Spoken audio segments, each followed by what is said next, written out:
obviously he's a young defenseman who's getting his feet under him and everything like that, and just how beneficial is this camp, not just for obvious reasons, but also the fact that he missed this last year. I mean, this is pretty big in the development part of this. For sure. I think the fact, it's you turn pro and then you miss all that early part, that's a really hard. I think whenever guys miss camp for whatever reasons, I'm glad Wyatt was able to get his deal done, because I just think missing camp really, it puts you behind the eight ball. So for him, not only did he miss camp, but it's his first year pro. He's whatever he was, 18, 19 years old. He's Belarusian. All those things are make it hard. So, I've really enjoyed him as a person. We've been able to have a number of conversations. I think it's just going to be a process. It's hard to be a young defenseman. We talked about this as a group, and it certainly is the same for him. And you just learn. You have this skill set and tools, and you've had ways to have success at other levels, and now you got to figure out how to have success at this level. So I think the camp will really help kind of.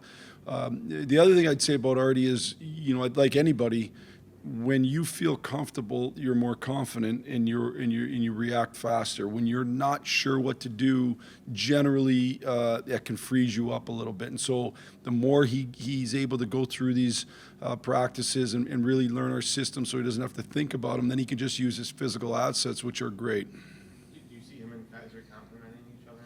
We're hoping so.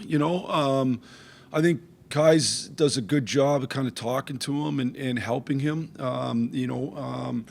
Kai's been around just a little bit longer, but he's a little bit older. He can kind of help. Hey, let's be in this spot, and I think Kai's is why talking to him even before we got going. He likes playing with him, so I think they can be good compliments for each other. We're hoping so. In the same vein, how do you see the Del Mastro and Renzel pair working so far? Good. We're still kind of sorting. Renzel and Vlasic played well together too. I think Deli's got some. He's a bit of a gamer in a sense. I think he has a way of making plays and doing that without being high risk. I think Renzel's got kind of he's got fairly complete package, and so we think they're a group that can play well together. And we're again kind of trying out some different pairs. We'll try this out to the beginning of preseason and go from there. So you're working a little bit on D-zone coverage today. Mm-hmm. What are you hoping to systematically accomplish? Is it man-on-man, Yeah. hybrid of zone? Yeah. It's a hybrid. Basically, when the puck's low, we want to have five in our quadrant and outnumber them in that quadrant and get the puck and get out of there. I think the best D-zone coverage, you don't spend any time in your D-zone. When the puck goes up high, we're going to get into our men right away, into man-on-man, and then look for the opportunity to reset whenever the puck gets delivered low, either by a shot or a rim to the bottom. The reason we're doing that's different than what they did last year. Not one system's better than the other, but for us personally, we want to be a pressure team. We don't have the puck, so it fits that motto a little bit better. And two, we got really big, long defensemen that can skate, so let's get them into people right away. That's kind of the approach that we're going to take on it. Is that how you've always done it, or has it evolved with the personnel that you have? I've run probably 4 different D zones at different times. They've run run this kind of quadrant, run more of a real swarm, run the zone system. We've kind of done it all. I just really felt that for this group, this was the best D zone. It's the simplest in my mind. It kind of feeds into our pressure identity, and I think it complements our players well.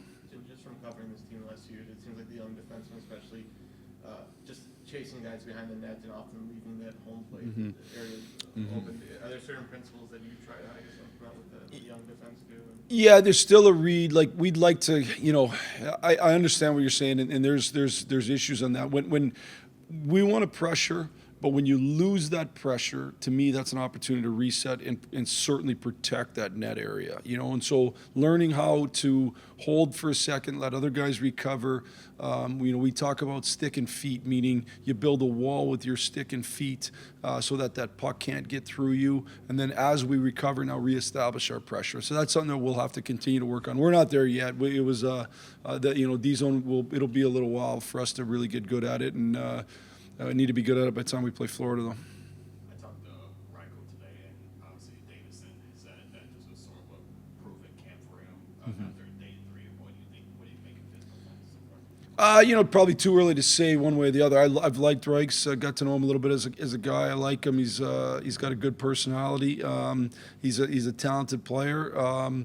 Like, as I said in here, I've said to our group, we got more good players than spots, and so he's in that mix of a bunch of guys that have to kind of grab a spot. And I think it's really hard to really show that in camp or in practices right away. Like as we get into exhibition, he'll get a chance to show it in 4 games or so, and then we make decisions off that. And also, I talked to Bedard just to see like where his head's at going into his 3rd season. Just as a team, how are you kind of emphasizing your players having like working on their mental as much as their performance on the ice? Yeah, and I think every guy's in a little different spot. I've actually really enjoyed where our guys' heads are at in terms. I think they when you're really young, you come into the league.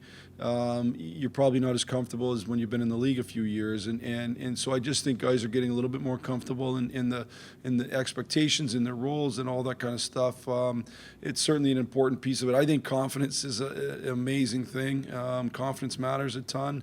I think being willing to kind of look at yourself and say, okay, what do I need to get better at matters. That self-evaluation and all those things I think come as you continue to mature. You've seen a veteran, like Jason Dickinson, who dealt with some injuries last year, but has had some good track record of success. Yeah, I actually just said today after the practice, I really, really like Jason. He's just the person, as a hockey player, competitor. He's calm, but he's firm. He's smart. I think he can be a really valuable player for us. I think he knows what he's good at. And that's another thing a lot of young players have to figure out is knowing what they're good at. I think he knows what he's good at and can go out there. And I think he feels, obviously had the injuries. He's had injuries at different times. I think he feels healthy and ready to go. And so I think he can really help us. Sticking with the veterans, could you talk a little bit about Connor Murphy and what your expectations are for him on the ice and also as a veteran for the Blue Line? Yeah, for sure. Well, he is the veteran kind of. I mean, Vlas is, but he is and I think it's an important role for him and any of our vet players to kind of, I use the verbiage Papa Bears, be guys that can really help guide our young, be an extension of our coaching staff, but just in a guiding way, not in a, I'll be the disciplinarian. Their role is to help, put an arm around them, help guide them, help kind of teach them the little nuances. In his case, the little nuances of defense.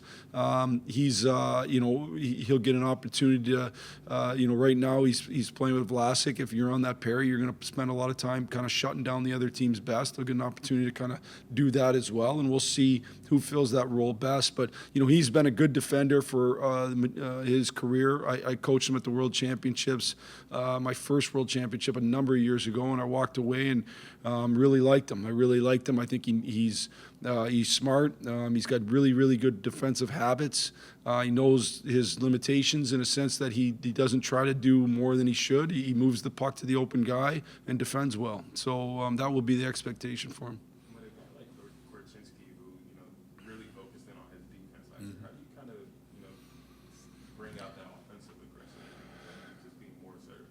Yeah, it's a good question. The balance, there's a balance. I talked to Korch about Korch has to utilize his best assets, and so if part of that best asset is being offensively, you can't lose that part of it as you're getting good defensively. Everybody has to be good defensively in order to play in this league. You just don't play. I mean, it's almost impossible to outscore your mistakes. You have to be so talented. So, he's got to play good defensively, but he can't lose the things that made him such a high draft pick. And one of the things that when I talk to him about his strengths, he talks about his skating, and I think he can use that skating offensively in a sense of beating people up the ice. Any chance he can doing that, I think is going to be real important. But he can also use his skating defensively to shut down plays, gap, end plays, and if you do that, you spend more time in the O-zone. We talked a little bit with Jared last week during the prospect showcase practices about how it seems like Aiden Thompson wants to get a piece of anybody that he can touch. Sam Stovall's done the same thing here in previous years. Do you like having that agitator even in camp with his teammates to kind of keep everybody on their toes? Well, I think the bigger picture thing is we're coming to compete, and we want to make sure that competitiveness is really high, and we want to be smart in practice. But like, guys are competing for jobs, so I don't blame him. I think it's great. He's a guy that probably draws people into the fight. That would be the best way to kind of describe him. Is he's definitely, he competes hard. He's in people's faces, and he kind of draws you into the fight. So good for him. He's been fun to watch.